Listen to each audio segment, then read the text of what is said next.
Welcome once again to BriSCA Formula 2 TV. We're here at Autosport International in front of the new car, or one of the new cars for Mark Simpson for this year. Of course, the reigning world champion. What a memorable night that was. And we're now going to have a word with the man himself.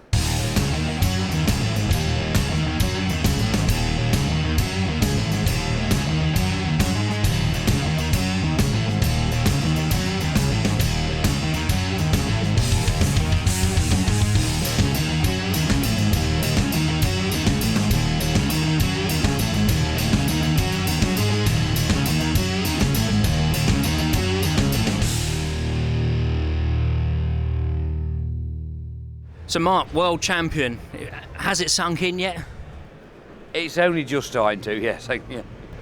So really, turning back to September, really, when you woke up that morning, you didn't even know you were going to be in the race, let alone thinking, right, I'm going to go to be world champion. No, that's so true. That's so true. We spoke about that. We spoke about it enough times over to know that you think to yourself, what did I do on the Friday night before the race? Just went out as normal. Just, you know what I mean? I go and pull a couple of drinks somewhere, and in the morning you think, oh, I'm in consolation. I'm going to try and win this race now, and then it happened. I had a bit of luck on my side, and that's what happened.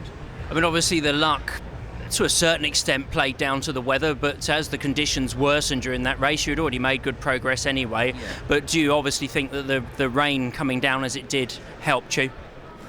Good question. I really don't know. People would say it did, other people say it didn't. I don't know. Yeah, I've raced in rainy shale conditions before, and I've always gone quite all right. So probably yes, it did help me a little bit. But there's other people out there who are just as good as me. You know what I mean? And they didn't have any luck. So I don't know. Yeah, probably it did. At what point did you think this race is mine? Yeah, well, the first lap, when you put first lap, I think, oh, the car. When I come up with it, my first memory is coming up the inside of James Thacker. First lap or two, do you know what I mean? I come up the inside of him and thought, everyone else is struggling and the car was mint. I thought, well, you got a chance. If you keep it, you got a chance. And do you think when the yellow flag came out, that last yellow flag, Gordon had, to a certain extent, got away at that point? That brought you right into play? Yeah, he did, yeah. I mean, I didn't realise, you don't realise when you're in the race, but you realise when you watch the video afterwards just how far Gordon was just cruising around, you know what I mean? And yellow flags always play a part in a race if they come out on a big race. But I'm not the man who's putting the yellow flag out. I can't, you know what I mean? I just actually fell into my place that it actually worked for me. I don't say, oh, put the yellow flags out, I want to catch you all. How on earth could you see where you were going in those conditions? But it's very hard. And I learned, like I said on stage there was one man in particular standing out my who could see wet or not wet perfectly. He was a master at it. Right, and what you have to do, it's hard to explain, just don't pull your goggles very often. Don't pull them, and go as long as you can without pulling them, and then pull them, and then all of a sudden they do fill in. But I do take a spare pair in the car in condition. You know, when we had a spare pair, the World Final race, you put a spare pair in the car, and you just have to just wait for the yellow flags to come out at the right time. I didn't change them the first time. I changed the second yellow flags, then I changed my goggles. So at the end of the race, I could actually see. But what I was doing, I was watching the screen, going down the back straight. I was actually watching the screen to see if anyone was near enough to me. So therefore, the big screen, which was a first in the BriSCA Formula 2 stock cars, actually helped you. It did. I'm trying to watch the screen. I'm thinking, God. And I couldn't see anybody, but you only just get a quick glance at it, you think, I can't see anybody, did I miss it? Did I miss it? Do you know what I mean? And so you just, the last bend, you're going around the corner, and I'm thinking to myself, someone's going to try and hit me.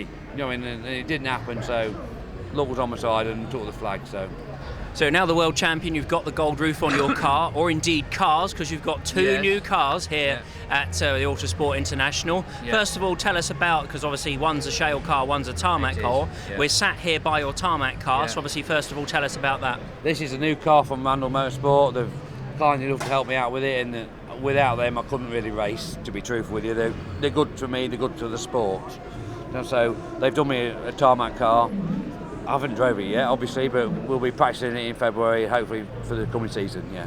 And the other car, which is the shale car, which is further down the hall from us? Yeah, we've, what happened, we got a bit double booked with cars for the show, so Paul wanted one on the stand, so me and my dad's built the shale car ourselves, done to our best of our abilities sort of thing, and hopefully it'll be all right for shale. So really, it was a car that you actually built for this show. So it wasn't something that was really initially planned. No, it wasn't initially planned, but we've done it just for the show. And to be truthful, we could do with a new shell car anyway. The old shell car, what we won the world in, is like 2004. It's quite an old car, but I'm not going to sell it. I'm just going to put it in the back of the shed. That was going to be my next question. You've had the car for so long, surely, and you had the success in it. Surely it's a bit of an heirloom now, so keep it for prosperity. So really, what does season 2012 hold in store for you as world champion? Well, hopefully, we don't know about competitive wise, but we're just going to try and show the Gold Roof off to our best of our abilities. Try and do every track, just once probably, but we're not going to try and get carried away and just get it pressure. You're just going to try and do it like I normally would race, but obviously you're going to end up doing just a few more meetings than you would normally do. So you're going to be world champion here, there and everywhere, which is exactly what we want to hear and like to see. We thank you very much for your time. World champion, Mark Simpson. Thank you.